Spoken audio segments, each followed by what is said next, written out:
And first and foremost, I have my Tyler Durden coat back on because his name is Robert Paulson, because Meatloaf just passed away, and that's super sad. I love Chuck Palahniuk, and if you haven't read Fight Club, if there are people that have read Fight Club and understand what Fight Club is about, and then there are people that have watched it and think it's about something totally different. I love Fight Club. That's one of those movies that if you're born at a certain time, there are things that we're going to fight for. The Crow, Donnie Darko, Fight Club, they're just the Boondock Saints. There are just certain things that it's like, if you're going to argue with us, we're going to go to the mat on it, and that's one of those things.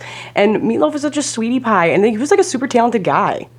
But I will tell you what was super funny, and I'm getting super hot because I have my fake leather on, but I wanted to say that really quick because we were just talking about my Tyler Durden jacket, and then at work, this was hilarious. The other day, we've been on master leave. There's hundreds of us. I work with all ages, all races, everything, all religions, everything, you name it. I have best friends who are 50 and best friends who are 20, and there's hundreds of us going on break at the same time, and there's probably 20 of us all in one area. And I don't know why I couldn't think of his name. I literally said, you know, motherfucker from Fight Club who runs a cult now and he's a weirdo. And Dubon and somebody I don't know both stopped and they were like, Jared Leto? Yeah. And everybody knew who I was talking about immediately. I forgot how much noise this outfit makes too. Weirdo, cult leader, blonde guy from Fight Club. That's what you've amounted to, Jared Leto. Oh my god. But, okay, let's not be sad. Because I'm Abby with Motor City Nerds, and we got stuff to talk about. I watched Eternals. I liked it. We'll get into that a little bit. We're not going to go like a deep dive or nothing. There's just things that I thought about it. And then this Moon Knight trailer, can we just talk about that really fast? Let's get this out of the way before we get into the Eternals. I'm going to sit here and pretend like I know every little thing about this Moon Knight character, because I don't. But, you know, if you've been over here on the channel for a minute, that we have... Abby, personally, I'm not a big... I think this whole, like, using music...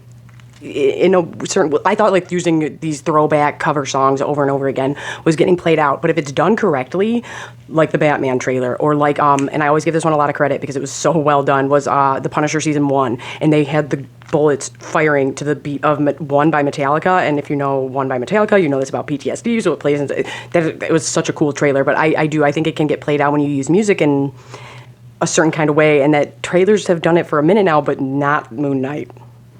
They remixed and cut in Kid Cudi day and night was so fucking cool. I don't know if it's just because I love Kid Cudi or if it's or what, but this was such a cool trailer for a character that I really don't know shit about. I don't know if you know things about Moon Knight. Tell me all about him down in the comments because I really don't know shit about this character.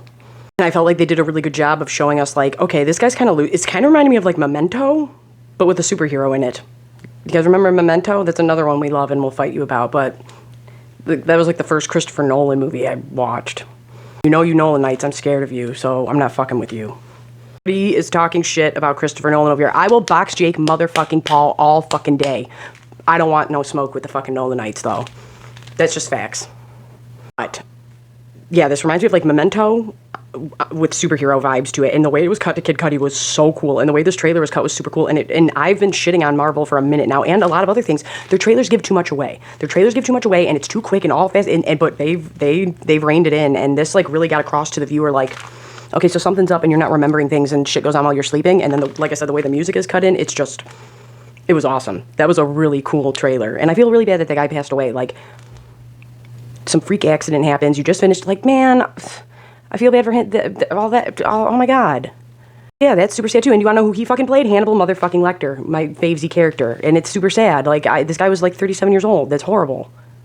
That was a super cool trailer, and even if we don't know who the fuck Moon Knight is, we're here for you, Moon Knight. I watched Eternals. I really liked Eternals, honestly. I liked it. It isn't gonna be like all the details, because I don't know much. All I know is that they're like the equivalent to Peter Quill's dad, right? Like God with a little G. And if you see the last time we see the Celestials is in Guardians 1 or 2. Yeah, the Collector shows us and so does Ego the Living Planet. Yeah, they showed the Celestials, and it's like, somebody at work asked me, they said, so what's the deal, Abby? Are they good or bad? And I think that's the whole point, is that they're so strong and they have such power that they could be either or. And they're going to have to make a choice in that, and that was like kind of the whole point of the movie. But there were things that I really liked in this. Kumail Nanjiani, he was great. And I liked that they made it meta and had him like have a cameraman following them around. I thought he was genuinely funny, but it added to the story. It really did. And I was shocked with like the amount they were like off rip hurting them and how they were killing people off. My qualms with it were I understand why, narratively speaking, we had to do the time jumping around, but it was like, why are we doing this back and forth so much, and that could have been jarring on top for an average viewer. That was probably jarring on top of trying to keep track of all this shit and putting it into the MCU in your head. But if you just take that out of it and watch it for what it is, I thought it was entertaining. It looked super cool. Do you want to know who shined in this? Brian Tyree Henry. He was amazing. He was the humanity in this, where I think that I knew they were doing that with that character, obviously, when they showed him with his family and shit, but he really makes you care. And when he was at the atom bomb dropping, that was genuinely heartbreaking. I was like, oh my God, this is super sad. Like, as a character, you create, you make things, you want to, and then you're like, look at what they're doing, destroying each other. And that's like the biggest, like that hit home for me. That was like, oh my God. Not only was he funny, he was the heart of it. And I feel like they kind of wanted Selma Hayek to be that for a minute, but then she was kind of this like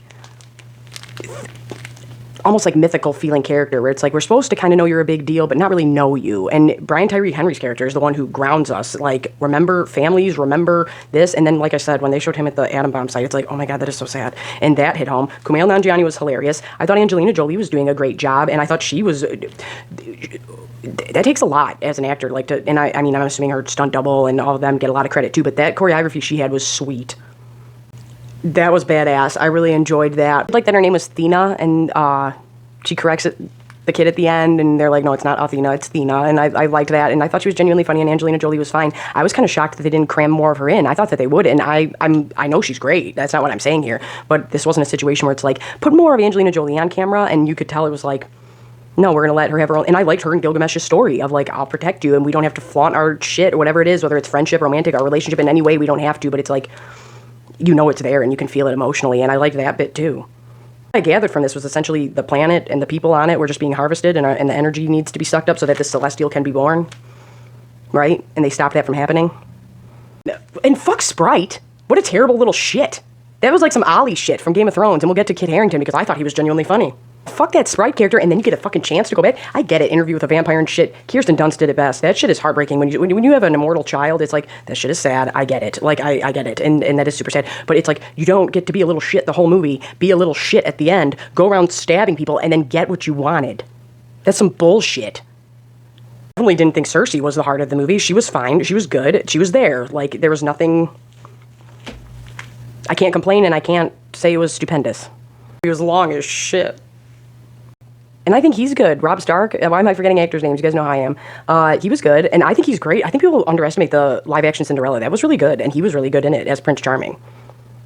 But I did like that they made him look like Superman, for sure, and then they, like, had his hair cut like Superman, and then I liked the joke they made about it with the kid, and I thought that was genuinely funny. And when they said, is this made of vibranium? And he's like, IKEA. Like, that was actually funny. I liked that they all had the lie-down of, like, we're college buddies. Who else I really like? The lady from The Walking Dead, who the deaf lady. I don't know what I'm doing there. I can't speak sign language. Don't get mad at me, please. I don't know what I'm doing. She was genuinely good. I really liked her, and that's hard to do to get. And I give her a lot of credit. And she was genuinely good, and I really liked her and the asshole who could read minds relationship. I liked that. I liked the way all of their relationships unfolded naturally, and they felt organic. And I did like that. There's what's her name, Makari. I liked her. I thought she did a really good job. Now that I think about it, she was, like I said, her shit hit home. So long, but it looked great. It looked super cool. I enjoyed it. I thought it was fun. And like I said, if you don't want to, like, try and fit it into the Marvel shit, it's a cool action movie to watch. But they talk about why they didn't fight with when Thanos showed up. They talk about all that. They explain all that to you, and it's like, no, I get it. We have to level up. We have to go past what Thanos was. So I understand we have to level up characters, and we have to have bigger things come, so bigger threats come, and this and that. And it'll be interesting. Honestly, I you know how WandaVision was this poppy fun thing, and that was supposed to be its disguise, and that's what I mean. Like, Scarlet Witch is gonna fuck people's days up. 1 second. This is literally what I have wrote down about, and I wouldn't even say wrote down. It's like one note. King Arthur shit. The Black Knight is related to King Arthur, right? Like, in some way, shape, or form. Like, that's the line of Eld, if you will. Let's Dark Tower this. I always tie everything back to the Tower because we're living on the beam, everybody. Go read the Dark Tower. I compare everything to the Dark Tower. But I'm assuming he's like that, right? He's like Roland of Gilead. He's from the line of Eld. He's the line of King Arthur. And I'm just saying, everything's the Tower. Everything serves the beam.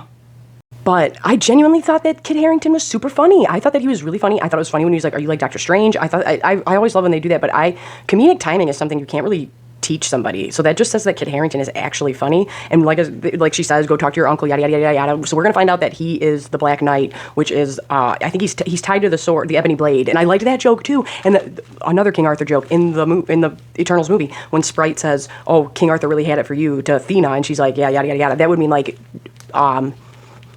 Kit Harington, Jon Snow's character's like great grandfather or something was hitting on her. Like that's the funny part there. On top of it just being a funny joke. But yeah, why did that little shit get to live? That was some bullshit. I'm sorry that you're in love with Icarus, but you picked the wrong side. Fuck. I don't get to go, oh, I love fucking Voldemort or whatever the fuck, and be the winner at the end. That's some bullshit. Very interesting. This was interesting to me. I was getting serious Westworld vibes. Did you guys get Westworld vibes when they were showing them like in rows, like being built? I was like, oh, Westworld. But then you want to know why I probably felt doubly Westworld? It's fucking composed by my main man, Ramin Djawadi, who composes Game of Thrones, Westworld. Fucking, he's great. But that's probably why I got even more Westworld vibes than I normally would. And Westworld's great, and I'm cheering for the Man in Black. Sounds crazy, and I wish I would have started the channel early enough to call this shit, but I said this. I was like, why the fuck do we all keep cheering for the fucking robots? We shouldn't be cheering for the robots. We should be cheering for the human, and the human is the Man in Black. It's Ed Harris, and Ed Harris is the finest old man walking this earth. Ed fucking Harris. That is my fucking man. I love Ed Harris. Get this to Ed Harris. I love Ed Harris. That man is fine as fuck, but he's always a crazy person. But like I said, we don't cheer for the Machine and Terminator and shit. So I was like, no, fucking shut this shit down eventually. Like, I know we don't like him right now, but I fucking love Ed Harris, and yeah. He's going to be the actual good guy by the end of this. And I'm really excited for Westworld to come back. I didn't know that Ramin Djawadi was composing it, so that made a lot of sense when I read that. But I was getting mad Westworld vibes. I was like, this little shit gets to live? This is some bullshit is what it is. But yeah, I didn't mind Eternals. The length was crazy. That was a lot. This is going to be hard for some people to... I mean, they always break them down well, but this wasn't the best. It wasn't anything to write home about. It's just like, if you're bored, watch the Eternals. If not... I can see why you'd skip it and have it explained to you later. Last one on my tablet. Oh my god, guys. But hopefully I can make better content for you guys, and hopefully I don't lose my job and go broke. I don't fucking know. My life is chaos right now, so I'm really sorry if I'm not getting back to you. But yeah, I've done every video on a phone or a tablet. I'm Abby with Motor City Nerds, and remember to like, share, and subscribe. It really helps me a lot. Thank you to everybody who came over and subscribed newly. That really makes it. Thank you. Thank you for being cool about it. I really appreciate it. I think we're going to do a giveaway at 400 subscribers. About that fucking Super Bowl halftime promo. Fucking badass. That was badass. That was so cool. When Dr. Dre showed up, that was so fucking cool. And Kendrick Lamar shit was cool. And Eminem's the best. And it was just, that promo was badass. That promo was so fucking cool. We had all the best shit when we were growing up. If you're from the 90s or the early 2000s, we were so fucking lucky. And commenting helps me a lot too. I'm sorry. This one's, I'm very melancholy that this is my last one on the tablet. I really am.